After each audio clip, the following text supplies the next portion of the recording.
बिस्मिल्लाह अस्सलाम वालेकुम। मैं इस वक्त जो हूँ नॉर्दर्न एरियाज़ के पहाड़ों और जंगलात में मौजूद हूँ। यहाँ पर मैं एक ख़ास किस्म के गांव में आया हूँ जहाँ पे मैंने सुना है कि शैतानी भूतों का राज है और नेक्रोनोमिकॉन जैसी बुक ऑफ द डेड भी यहीं से मिली थी।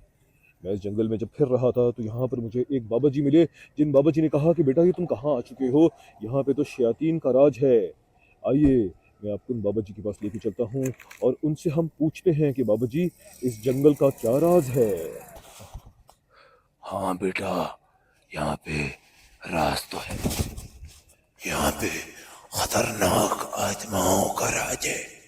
तुमने बहुत गलती की है यहाँ पे आके।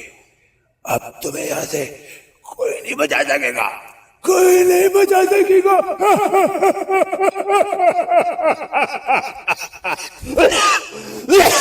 जशन न मिलेगा, जशन न मिलेगा क्या? जशन न मिलेगा कोई भाई, जशन न दे दे भाई।